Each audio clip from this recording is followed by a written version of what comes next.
La 100e course du championnat du monde d'endurance a eu lieu le week-end dernier à Fuji sur le tracé japonais. Une course qui a souri à Alpine avec la première victoire de l'A424 dans le WEC, avec une numéro 35 confiée à Charles Milesi, Ferdinand Habsburg et Paul Louchatin. Une victoire obtenue grâce à un bon choix stratégique de l'écurie française lors du dernier arrêt et un très beau dernier relais de Charles Milesi. Une victoire sur laquelle nous allons revenir dans ce nouveau numéro de Track Limit by Minerva Oil, le podcast d'Endurance Info. Et pour cela, je serai avec Thibaut Villemont qui est revenu du Japon et Laurent Mercier. Et tous les trois, nous allons donc passer en revue cette 100e course du WEC, Track Limit by Minerva Oil, le podcast d'Endurance Info. C'est parti.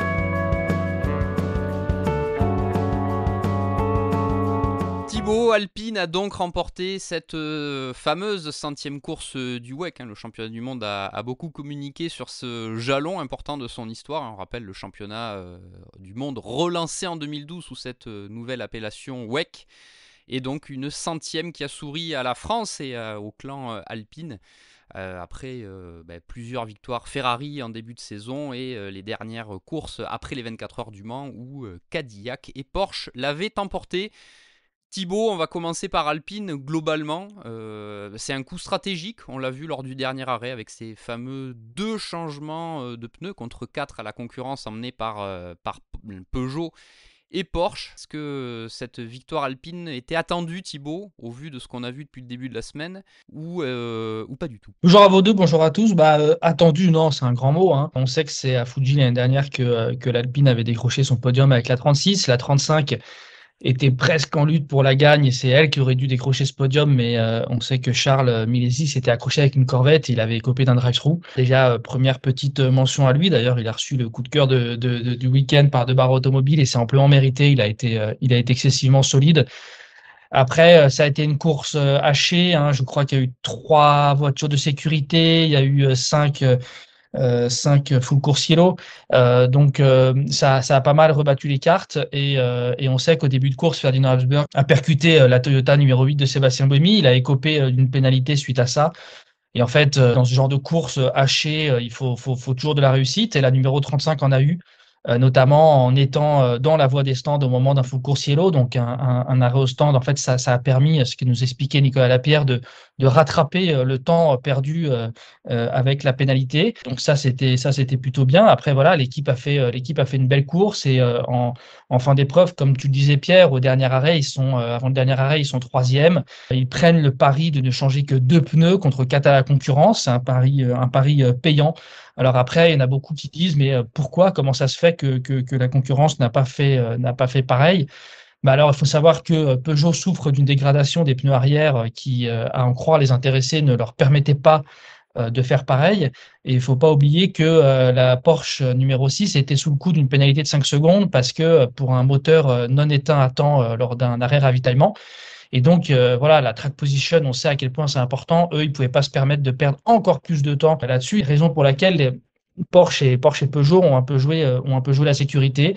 Il faut pas oublier que Porsche, il joue aussi le titre mondial, aussi étonnant que cela puisse paraître. On y reviendra je Oui, pense, dans un on va clairement y second temps. revenir, ouais. Mais voilà, en tous les cas, comme disait le directeur sportif d'Alpine, Nicolas Lapierre, à l'arrivée, il y avait une opportunité à saisir. Ils ont su la saisir et bravo à eux. Bravo à eux. C'est la saison, elle n'est pas facile. Ils étaient dans une dynamique, honnêtement, qui n'était pas forcément très positive. Après, pourtant, un bon début de saison avec 2 podiums, si je ne m'abuse, à Imola et Spa. Et depuis Le Mans, c'est un petit peu plus compliqué, alors qu'on les annonçait presque en outsider, hein, cette saison.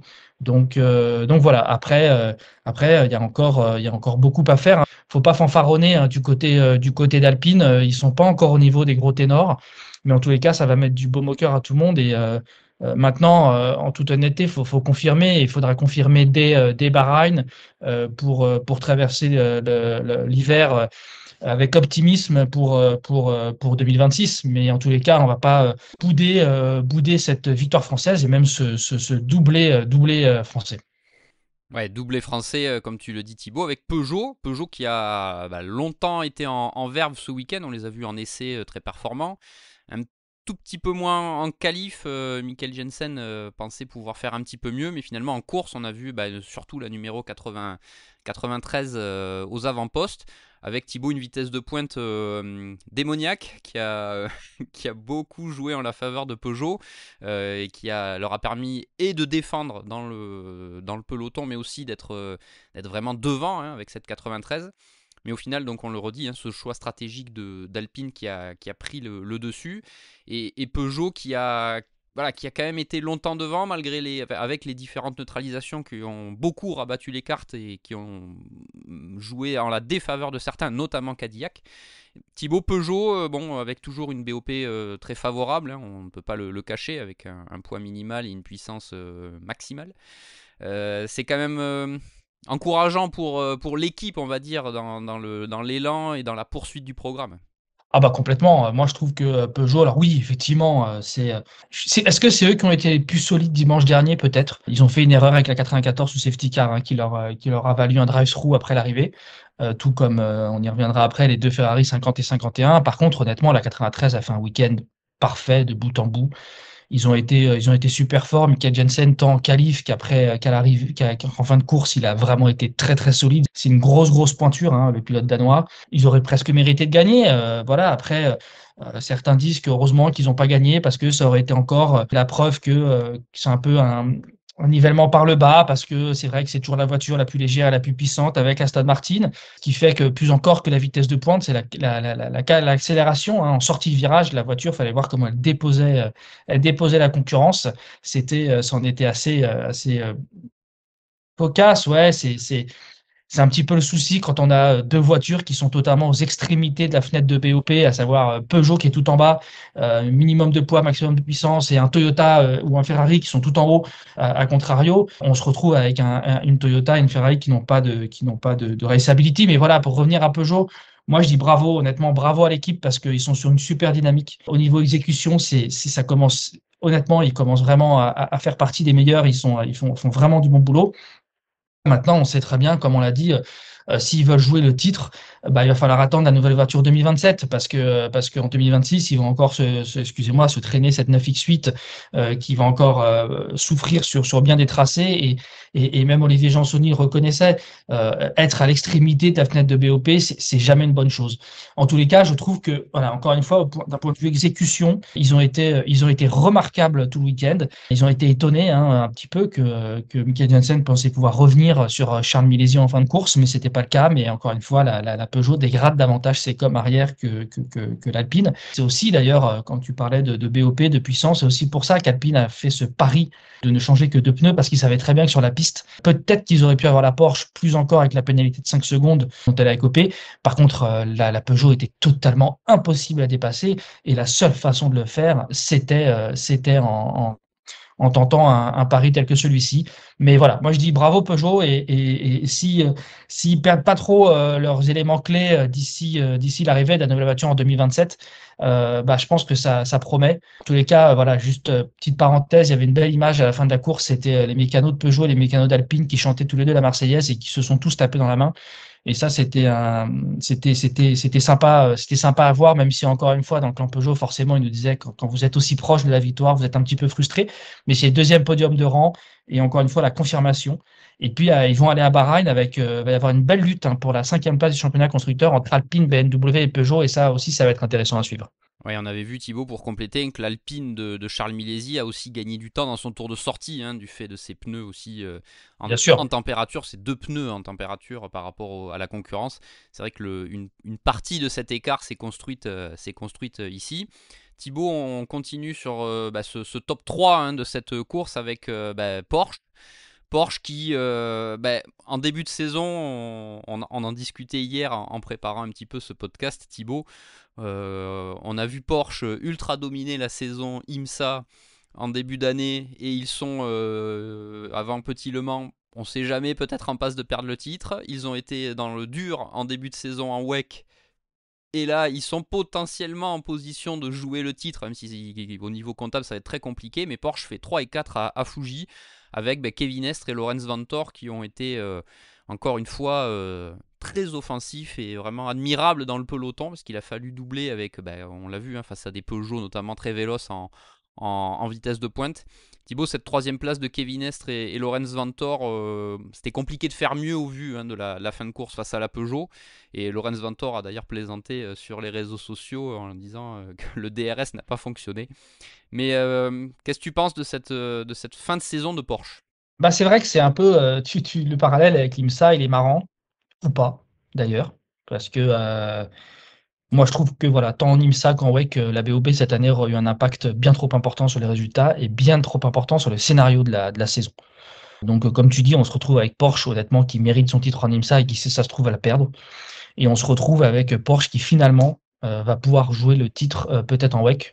Moi perso, j'en suis le premier surpris. Je suis arrivé à Fuji, j'ai même parlé à Oscar Attel et je lui ai dit de toute façon, le titre est perdu. Bah, preuve que j'avais tort. Maintenant, ça va être dur, hein. Attention, y a beaucoup à faire. Mais en tous les cas, si je prends les équipages aujourd'hui qui jouent aux avant-postes cette saison, hein, donc j'exclus Toyota, j'exclus Peugeot, j'exclus Alpine, j'exclus tout ça, bah, je suis désolé, hein, l'équipage de la 6, c'est le meilleur, hein. C'est le meilleur.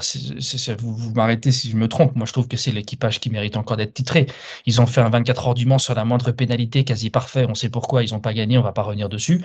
Et c'est un équipage qui est incroyable. Et puis en plus, là, on a Lorenz Vanthoor, Kevin Estre, épaulé par Matt Campbell quand il est là. Ils ont gagné à Austin tous les trois. Moi honnêtement, c'est l'équipage qui me fait, enfin, l'équipage qui a joué le titre, donc qui a joué aux avant-postes durant la saison, qui me fait qui pour moi, fait le plus fort effet. Petit aussi, mention pour la numéro 5, hein, on a un Mathieu Jaminet qui est venu épauler Julien Angloer. Ils ont été assez incroyables. Ils sont partis de loin. Ils ont réussi à remonter. Mathieu Jaminet, il a passé 4 heures au volant. Donc, ça aussi, eux aussi, ils ont marqué des gros points au championnat constructeur pour Porsche. Je me permets un peu, on va faire Ferrari dans la même marmite parce que c'est, même si Oui, c'est la Cadillac encore lutte pour le titre, effectivement. mathématique. Oui, voilà, exactement. Si Cadillac a encore des chances de mathématiques d'être titré, il faudrait un cataclysme pour que ce soit le cas.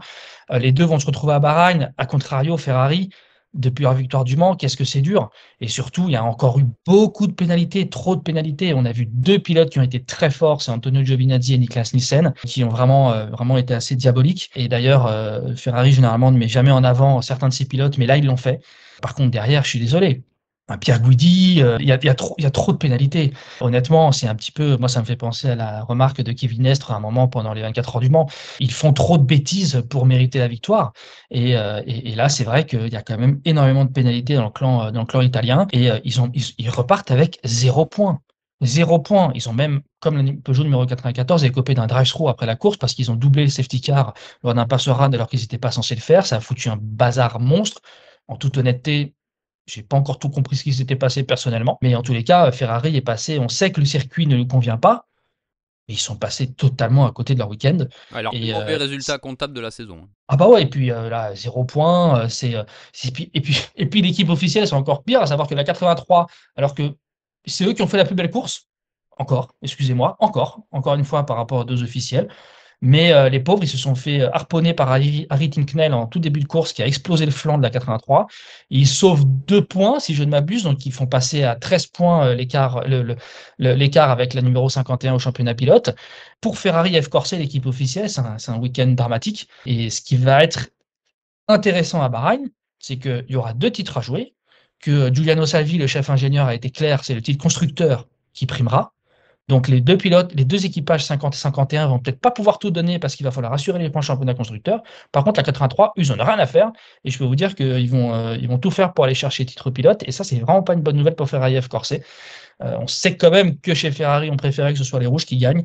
Donc voilà, bravo à Porsche.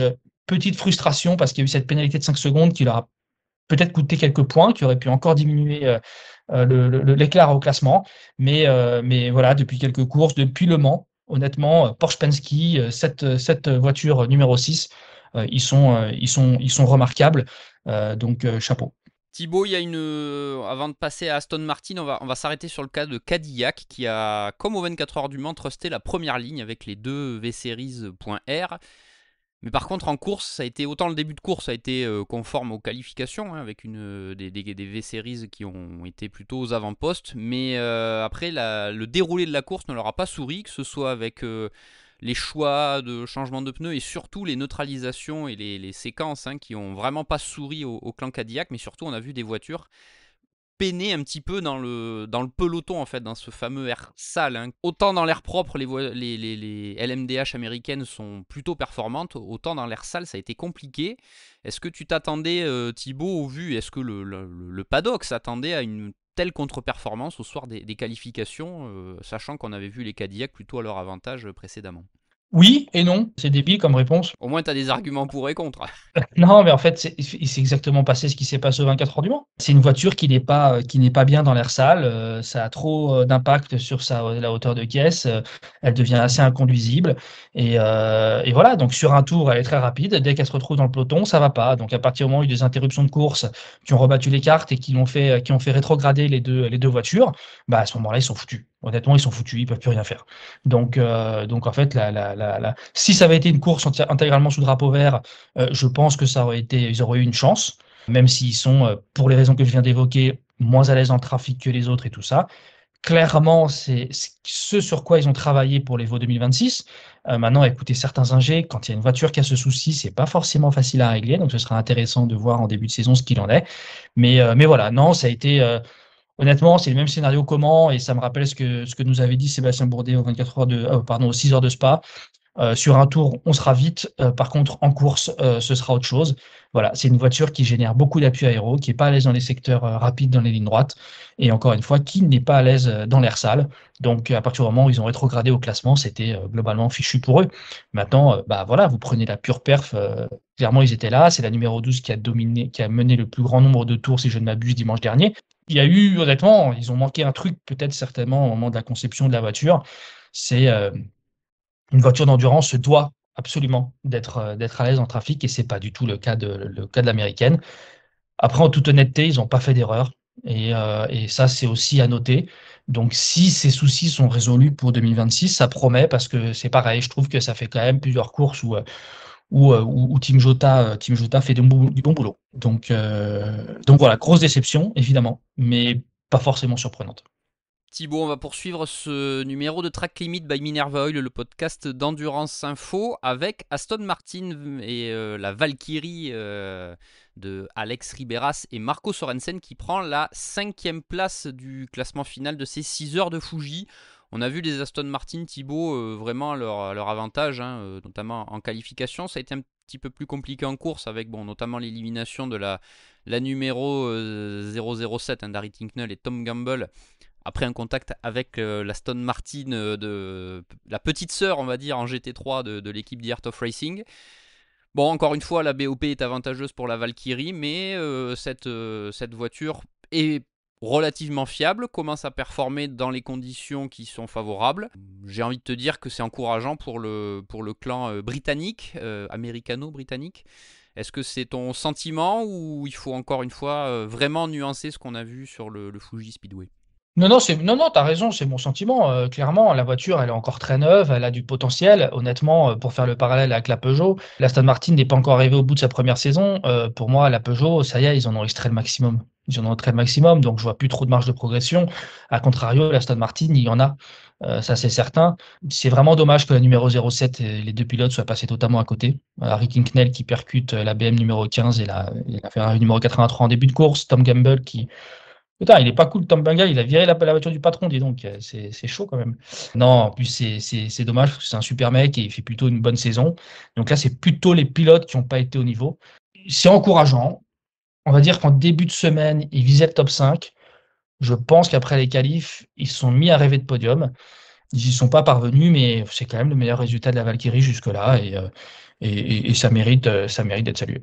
Parmi les déceptions, Thibaut, forcément, à domicile, le public attendait Toyota, forcément. Bon, malheureusement, il y a déjà une pénalité d'entrée de jeu pour la numéro 8 qui la sort du match, hein, très clairement. Bon, Toyota était le meilleur performeur sur ce circuit de Fuji. Cette série est déjà interrompue. On a vu, Thibaut, que Toyota a dévoilé un teaser de sa voiture 2026 ces dernières heures. Est-ce que c'est ce qu'on attend pour Toyota pour, on va dire, un petit peu effacer cette campagne 2025 où on sait que bon, la BOP n'a vraiment pas été favorable à la GR010 hybride? Ou est-ce qu'on espère quelque chose à Bahreïn? Je vois Laurent qui sourit là, je sais pas ce qu'il Ah, veut, je sais vas-y pas ce Laurent, qu'il bah, tu peux nous dire quelque chose. Laurent Mercier est là, écoute depuis le début, mais il va intervenir. Non, pour parler de Toyota, alors il y a deux choses chez Toyota. Déjà, Kamui Kobayashi a été assez cash après l'arrivée, hein, par rapport à la Peugeot et la Aston Martin. On a l'impression qu'on est des LMP2. La voiture, elle est, mais honnêtement, elle est, je trouve même pas mes mots. En sortie de virage, c'en est ridicule. Elle est, contrairement à la Aston Martin, à la Peugeot, à l'extrémité de la fenêtre de perfo. Alors, tu parlais de la voiture de 2026, hein, l'Evo 2026. Je crois qu'ils l'ont justement travaillé pour qu'elle soit perfo malgré le poids et la puissance, donc avec les conditions qu'elle a actuellement. Et bien évidemment, en travaillant aussi sur la vitesse de pointe, parce qu'on sait que c'est quand même un facteur crucial, principalement 24 heures du Mans, et on l'a vu cette année.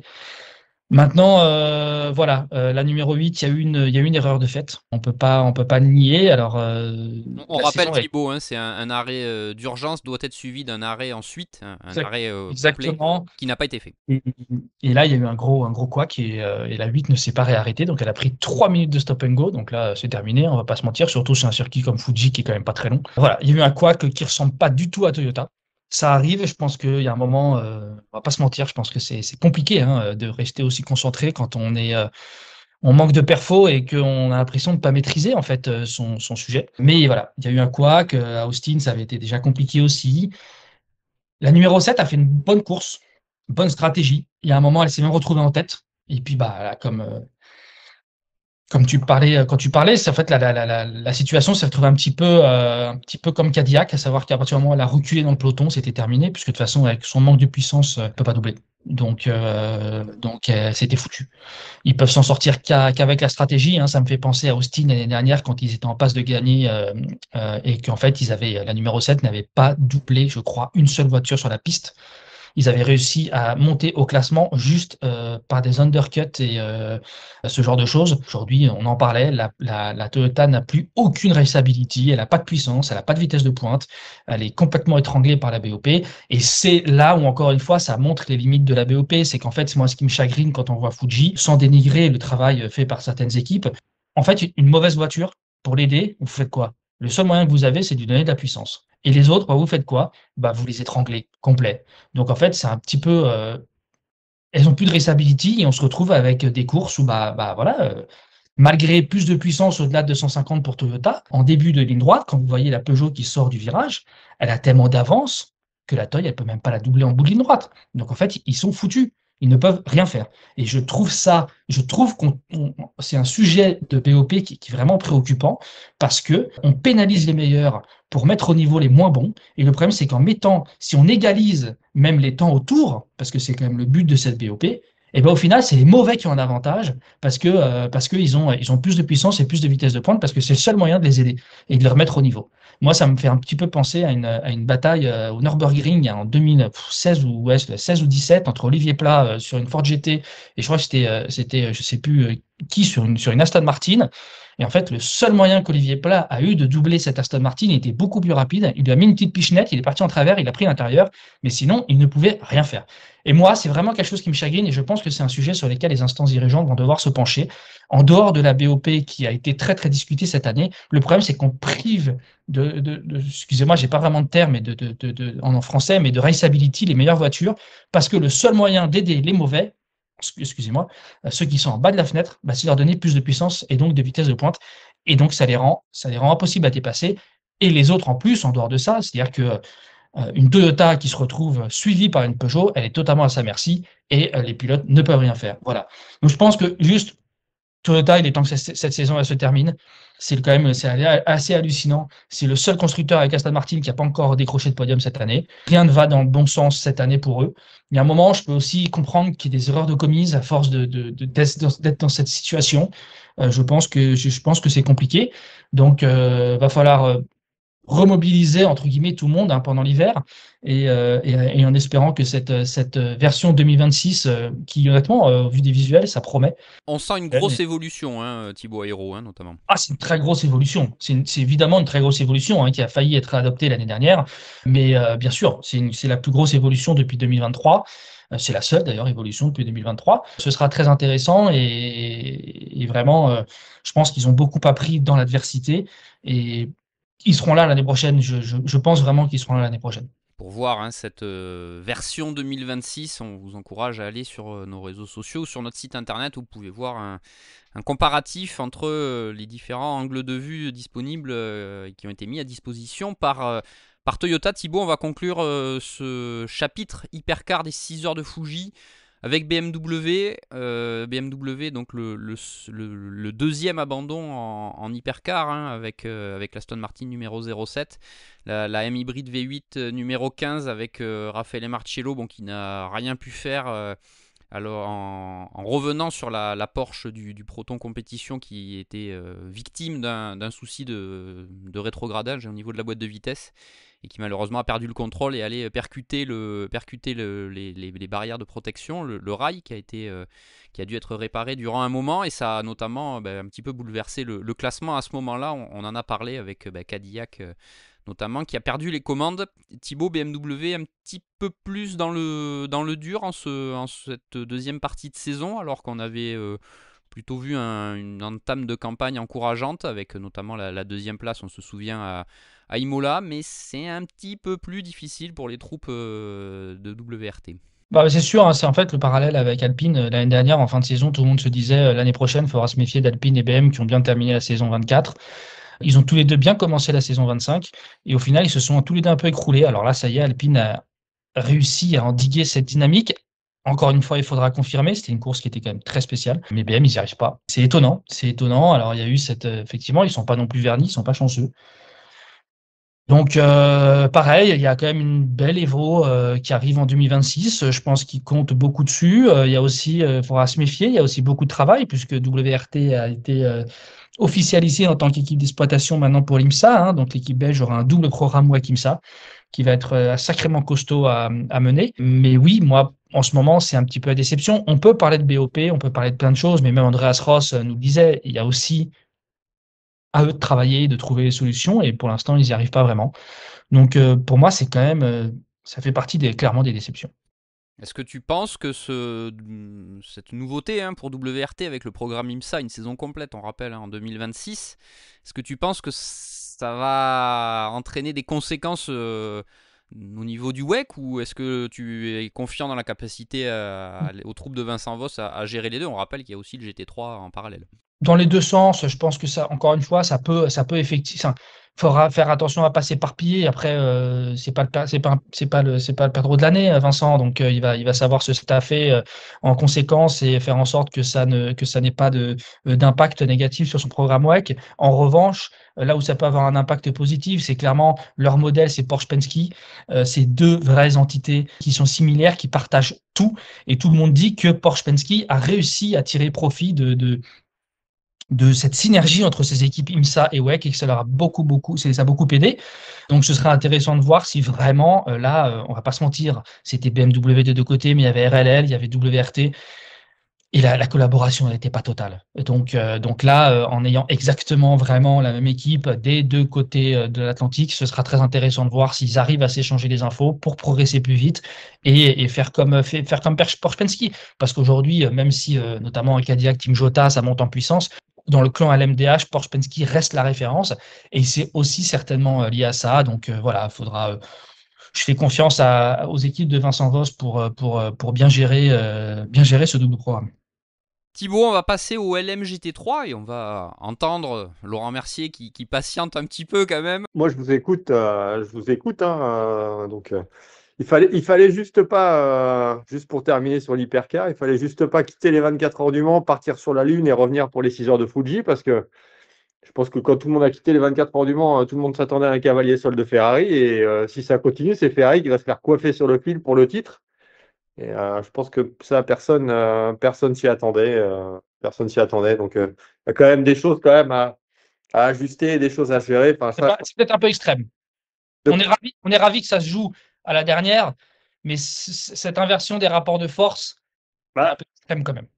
c'est un peu ça le sujet. Et par contre, bravo à Alpine pour avoir tenté le coup stratégique qui n'avait plus rien à perdre ou quoi. Et que ça, c'est plutôt bien joué. Et bravo à Charles Minesi d'avoir assuré le taf à la fin. Et ça, je pense que tout le monde peut être d'accord. Maintenant, c'est sûr que quand tu regardes les images et que tu vois, j'avais un peu de peine pour ce pauvre Lorenz Vanthoor qui essayait de passer en fin de course cette Peugeot qui était diabolique en VMAX et qu'il a eu beau tout essayer. Il y avait même d'ailleurs rien à essayer parce que la sortie du dernier virage pour attaquer la ligne droite, on a l'impression d'avoir une Porsche qui était en P2 par rapport à la Peugeot. Donc voilà, donc maintenant, c'est bien d'attendre une nouvelle Peugeot, mais on attend une nouvelle Peugeot alors que Peugeot n'a jamais été aussi en mesure de gagner des courses. Donc pour quelqu'un qui ne suit pas vraiment le championnat à longueur d'année, ça peut être quand même assez difficile à comprendre.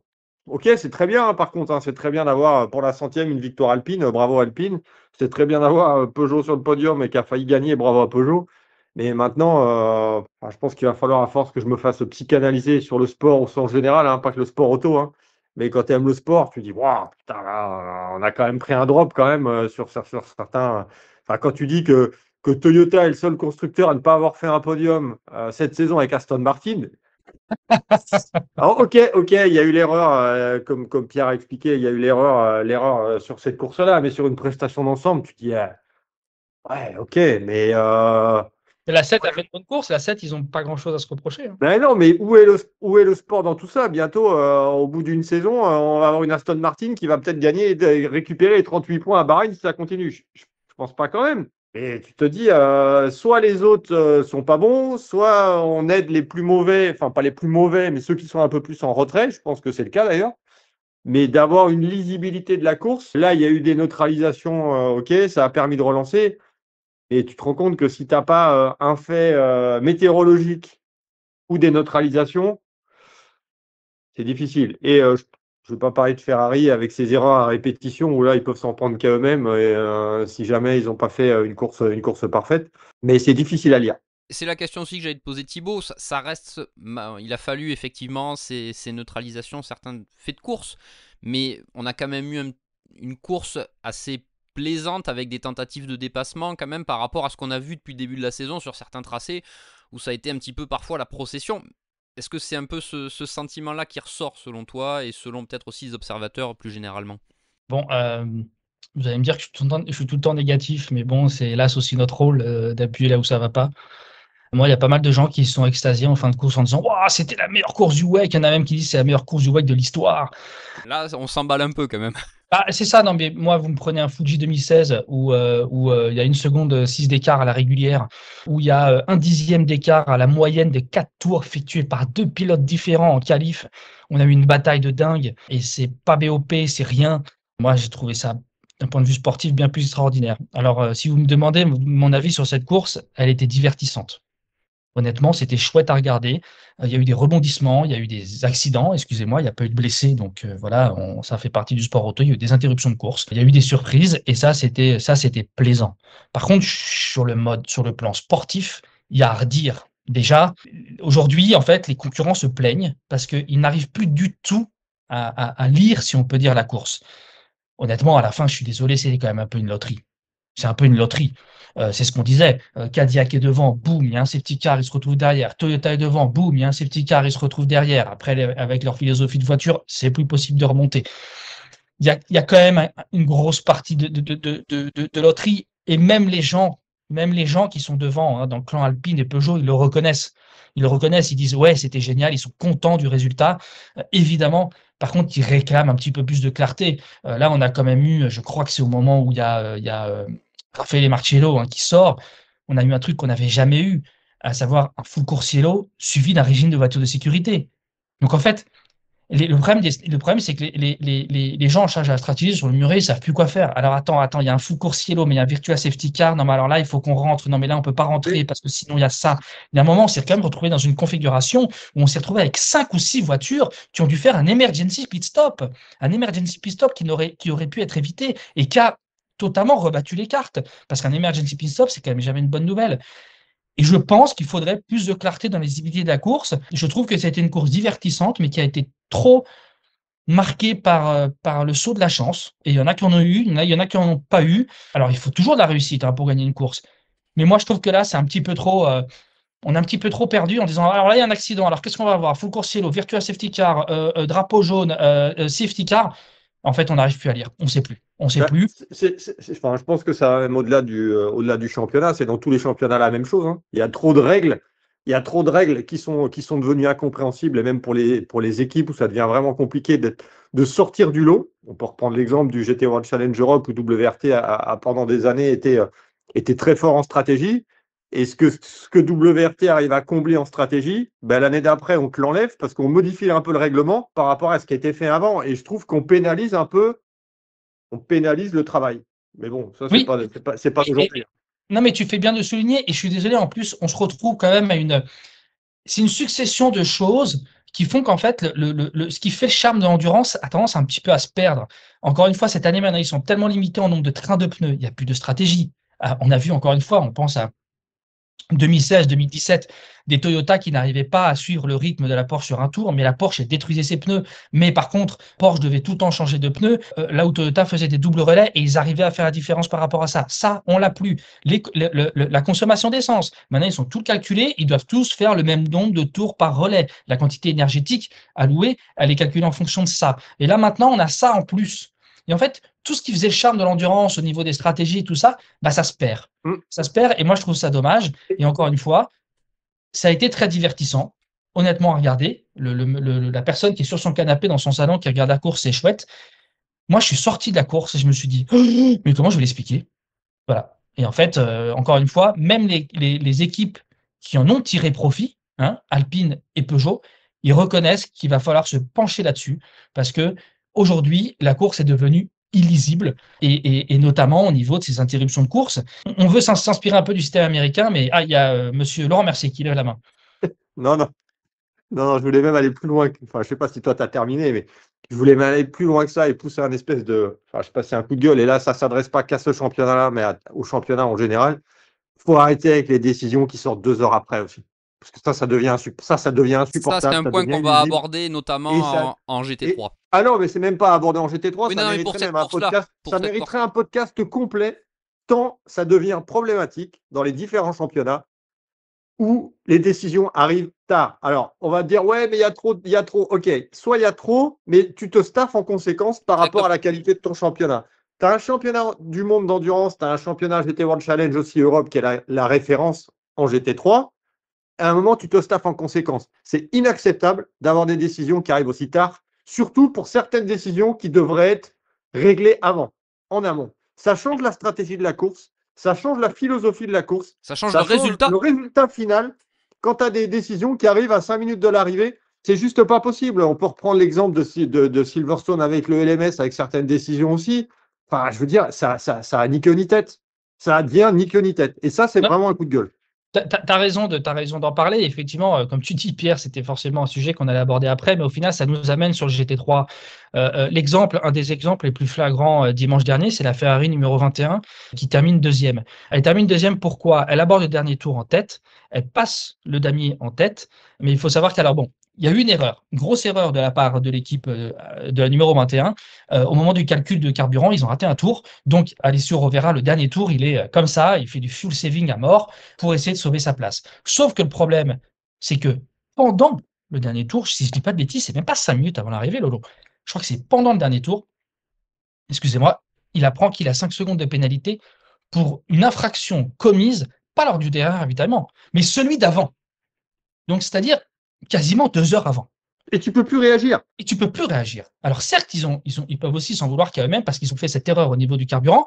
S'ils ne l'avaient pas faite, ils auraient peut-être pu compenser. Mais quand même, ça change tout. Moi, c'est pareil. Il y a ce drive-through qui arrive après l'arrivée pour la 94, la 50 et la 51. Par chance, on va dire par chance, pour le grand public, il n'y en a aucune des 3 voitures qui étaient sur le podium. La 50 à 51 était même, je crois que Ferrari perd un point dans l'affaire, mais elles étaient 11e et 12e.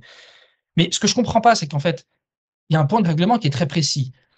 Les 3 voitures ont doublé le safety car, mais elles auraient dû être pénalisées tout de suite. C'est même pas. En fait, ce que je comprends pas, c'est que c'est même pas un truc qui doit être analysé. Il y a un point de règlement. Il y a ces 3 voitures ont doublé le safety car, notamment les Cadillac qui étaient derrière. Elles sont restées derrière le safety car. Ça a foutu un bazar pas possible. Personne n'a rien compris. On ne sait aujourd'hui, honnêtement, moi, j'ai toujours pas tout compris ce qui s'était passé sous ces safety cars, parce que je crois même qu'au final, la course a été relancée. C'était pas le leader qui était derrière le safety car. Bref. Ça aurait dû être pénalisé tout de suite. Mais ça revient aussi à Bahreïn l'année dernière. à Bahreïn l'année dernière. La Ferrari, je crois que c'est la 51 qui termine deuxième, passe sous les cellules RFID, sur les cellules RFID en bout de pit lane. Oh, bah tiens, c'est pas les bons pneus. Pénalité. Sauf que la pénalité, elle tombe très tard le soir. Donc, Peugeot n'a pas eu droit à son podium. Mais à partir du moment où il a passé la cellule RFID, je comprends pas en fait. La pénalité, elle se discute même pas. Elle doit être appliquée tout de suite. Mais en tous les cas, c'est peut-être encore d'autres sujets, mais en tous les cas, là où tu as raison, Lolo, et je te rejoins. Alors, il y a eu énormément de pénalités à Fuji, hein. Beaucoup, beaucoup. Mais par contre, tu as raison, il faut se staffer en conséquence, faut prendre des dispositions. Parce que recevoir la pénalité, je crois que la 36 aussi, la pénalité que Fred Mako a reçue après un contact avec la Ferrari numéro 21, il la reçoive, mais je ne sais pas combien de temps après. Mais ça change totalement la philosophie de la course. Le problème, c'est que quelqu'un qui a reçu une pénalité en début de course, ben, il est foutu, il peut plus se sauver. Il peut plus se sauver tellement il la reçoit longtemps après.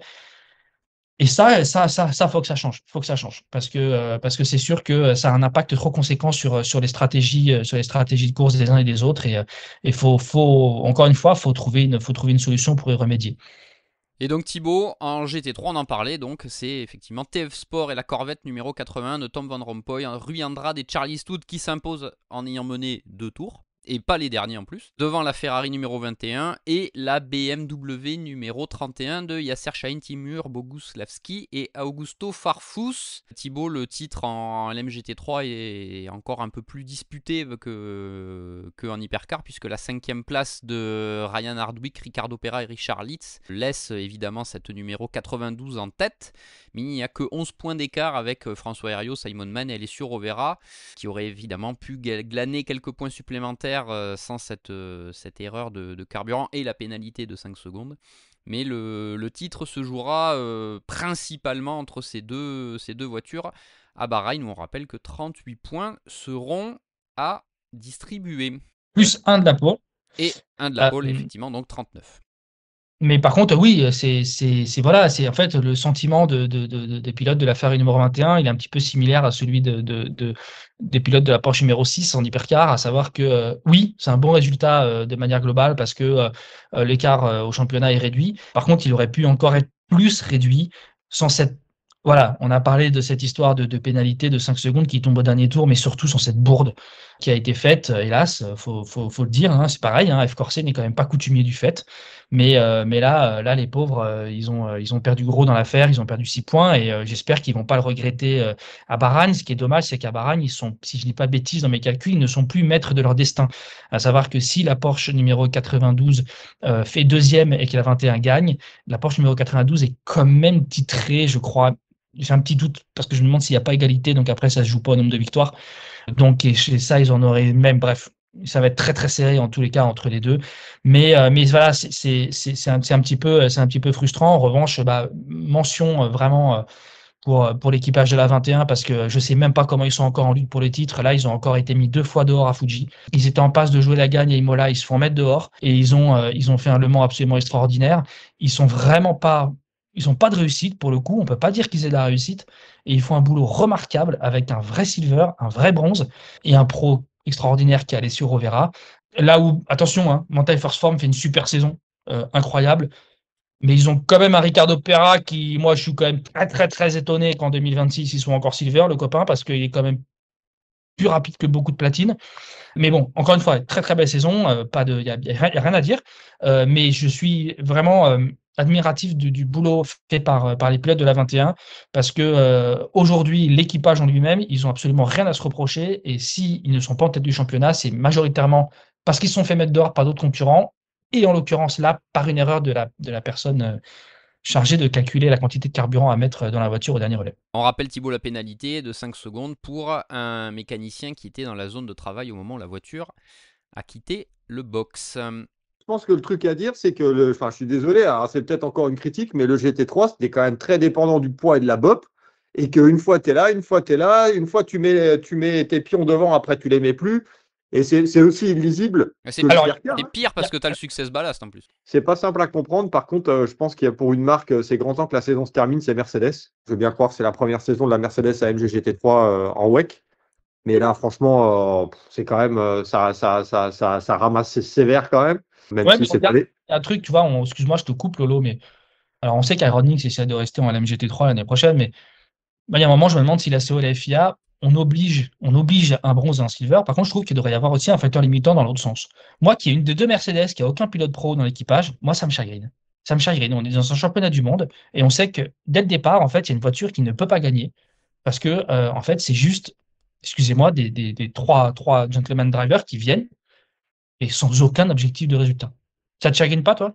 Ouais, si, t'as raison. T'as raison, t'as pas de pied. C'est vrai, t'es dans un championnat du monde endurance et t'obliges à un bronze dans un sens, mais t'obliges pas d'avoir un platinum dans l'autre. Ouais, c'est vrai. C'est vrai que cette voiture a changé d'équipage parce que Iron Lynx a souhaité mettre un équipage payant. Parce que là, il faut clairement dire les choses, c'est un équipage payant. Oui, Claudio Scavoni a décidé d'arrêter sa carrière. Mais lui, au moins, à la limite, pouvait financer un Matteo Caroli qui était le pilote pro de la voiture. Mais là, c'est sûr que sur cette Mercedes numéro 60, ben, t'as aucun pilote pro, vraiment pro. C'est quelque chose qui n'a même pas été anticipé par la CO et la FIA, Ouais. puisque quand on voit le règlement au niveau des temps de roulage, il y a marqué que le pilote bronze ou silver doit faire tant.